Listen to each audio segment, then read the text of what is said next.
సత్భక్తులకు అందరికి కూడా నమస్కారం. ఈరోజు మన బామ్మగారి యొక్క అవతారోత్సవం. 5వ అవతారం 3వ అవతారం అనరాదట. ఒక పండితులు చెప్పారు అవతారోత్సవం అనాలి, అంతేగాని దానికి నమ్మకం లేదు అని అన్నారు. అవతారం ఇవాళ అమ్మగారి యొక్క అవతారోత్సవంలో తీసుకున్నాం, సార్థం తీసుకుంటున్నాం.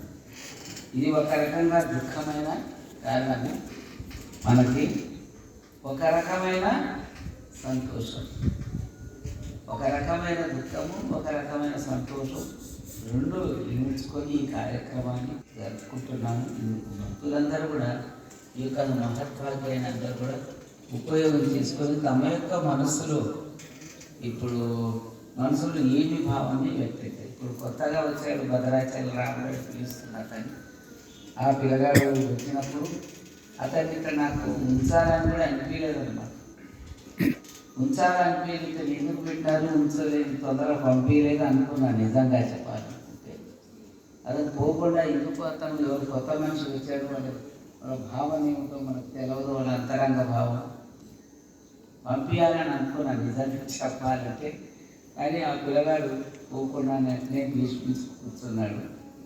ఆ తర్వాత వాళ్ళ అమ్మగారు కూడా వచ్చారు, ఏదో నచ్చజెప్పి పంపించాను. కానీ ఒక భక్తి అనేది ఎట్లా ఉంటుందంటే దీన్ని బట్టి భద్రాచలం ఎక్కడ, మనం ఎక్కడ, యానబంది ఎక్కడ అంటే భగవంతుడు అంతటా నిండి ఉన్నారు, నేను అంతటా నిండి ఉంటాను ఆయన అంటారు కొందరు. కానీ దాన్ని అంతటా నిండి ఉన్న భగవంతుడు మనకి దర్శనం ఇచ్చి మనతో మాట్లాడితే మనం ఇంకా జ్ఞానాన్ని పొందకపోవటం అనేది చాలా దురదృష్టకరమైన విషయం, చాలా దురదృష్టకరమైన విషయం. ఎందుకంటే ఆ మహానుతో మాట్లాడినారు, ఆ మహానుతో ఎన్నోసార్లు మాట్లాడిన వాళ్ళు చాలామంది ఉన్నారు. అందరికీ మాట్లాడిపోయినా దర్శనం తీసుకున్న వాళ్ళు ఉన్నారు. సాధు సత్పురుషుల దర్శనం కావడం అనేది చాలా అదృష్టం అంటారు. ఎందుకంటే వాళ్ళ యొక్క తపోశక్తి, సూర్యకాంతి మన మీద పెడితే ఏ విధంగా మనకి శరీరం ఎట్లయితే హాయి పొందుతుందో ఆ విధంగా వారి యొక్క తపోదృష్టి, వాళ్ళ యొక్క తపోదృష్టి వల్ల మన పాపాలంతా కూడా పరిహారం. అందుకే నేను అంట, మీరు ఒక్కరోజు రండి యానబందికి, వారానికి ఒకసారి రండి, నెలకు ఒక్కసారి రండి, ఇంకా 3 నెలలకు 6 నెలలకు రండి, మీకే తెలుస్తుంది అంట. ఒక రోజు వచ్చేటివాడు ఎంతో అనుభూతిని పొందుతాడు, వారానికి వచ్చేటివాడు ఒక అనుభూతిని పొందుతాడు. మీరు ఒకరోజు వస్తుంటారు కదా, మీరు వారము ఒకరోజు రాకుండా ఉంటే మీకేమంటే, ఒక్కరోజు మేము రాలేకపోతే మన మనసు అంతా కూడా ఇది అయిపోతుంది, ఏదో కారణంతో అంటారు. ఎందుకు? అమ్మగారి యొక్క తపస్సు నిండి ఉంది, ఈ క్షేత్రం పవిత్రమైంది అనగా. ఇప్పుడు క్షేత్రాలు పవిత్రం ఎప్పుడవుతాయి నాయన అంటే, ఆ క్షేత్రం ఇది ఒకప్పుడు అడవి లెక్క ఉన్నది, క్రూరమైన జంతువులు కూడా ఉండొచ్చు, విష సర్పాలు ఉండొచ్చు, విష జంతువులు ఉండొచ్చు, అన్ని విధాల నిండి ఉన్నది ఈ క్షేత్రం కూడా. ఏనండి, అయితే మహానుల యొక్క స్పర్శ వల్ల, వారి యొక్క దృష్టి వల్ల, వారి అనుగ్రహం వల్ల ఈరోజు ఇది సూర్యనంది క్షేత్రం అయింది. వారి యొక్క తపస్సు కారణంగా ఇదంతా కూడా ఒక అందుకే మన కర్ణాటక అసెంబ్లీలో ఆ మినిస్టర్ గారు అంటారు, రామదర్శనం చిన్నప్పుడే చేసుకోపోయినాడంట ఆయన. అది మఠము కాదు, అది దేవాలయం కాదు, అది ఒక సుందరమైన ప్రదేశం.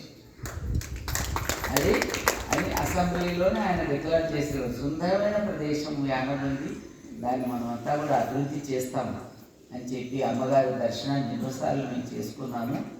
అమ్మగారి యొక్క ఇది మాకు తెలుసు, మా నాన్నగారికి మాకు అని అన్నారన్నమాట అసెంబ్లీలో. అట్లా సుందరమైన ప్రదేశం ఇది. ఈ ప్రదేశాన్ని అసలు బాధ ఏంటంటే ఈ చుట్టుపక్కల వాళ్ళు తెలుసుకోవటం లేదనే బాధ అన్నమాట. ఈ చుట్టుపక్కల వాళ్ళు తెలుసుకోవటం, దూరం ఉన్న వాళ్ళంతా తెలుసుకుంటారు, కానీ దగ్గర ఉన్న వాళ్ళది ఏం కారణం తెలుసుకోలేకపోవడం అది చాలా విచారించవలసిన విషయం అన్నమాట. అమ్మగారు లోకోద్ధరణ కోసం వచ్చారు, మన ఒక్కరి కోసం రాలేదు. ఎవరి కోసం వాడు లోకోద్ధరణ కోసం ఆయన కార్యాన్ని తీసుకొని మహాకారణ నిర్ణయించి రహస్యం అంటారు మా వాళ్ళు. అది జరగలేదు, ఇది జరగలేదు, ఇంకా జరిగితే కదా అయ్యేదంటే ఇది గోప్యం. ఇది గోప్యమైన అనమాట. ఎవరికి తెలవదు, ఎవరికి చెప్పరు అమ్మ.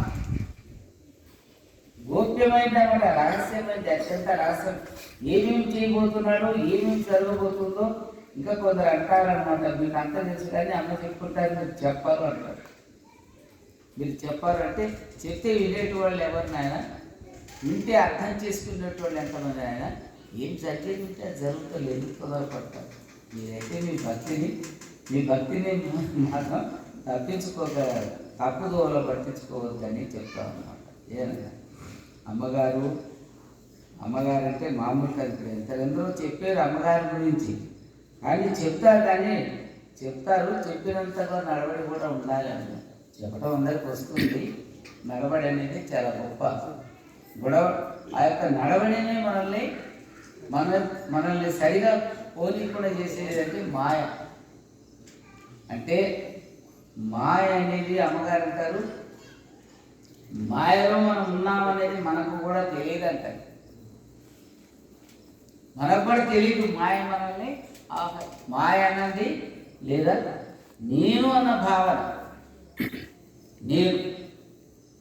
నేనన్న భావన మనిషిని కిందకి వేస్తుంది ఆయన అంటారు. నేను అనే భావన అంతా చెడుపు చేస్తుంది. నేను కాదు, నేను శరణార్థి అని ఒక దివ్యమైన పదం వాడతారు మన కర్ణాటక రాష్ట్రంలో. శరణార్థిని నేను శరణై ఉండాలి. ప్రతిదానికి కూడా శరణై ఉండాలి. ప్రతిదానికి మనకేమవుతుంది, మనకి వచ్చేస్తుంది అన్నమాట. కోపం వచ్చేస్తుంది ఎంతటి వాళ్ళకైనా కూడా. అయితే కోపం వస్తే ఏం చేయాలి, దాన్ని తమాయించుకోవాలి. 1 గంటలోనే దాన్ని మార్చేసుకోవాలి ఆయన భక్తులు అంటారు. మహా అయితే ఒక్క రోజు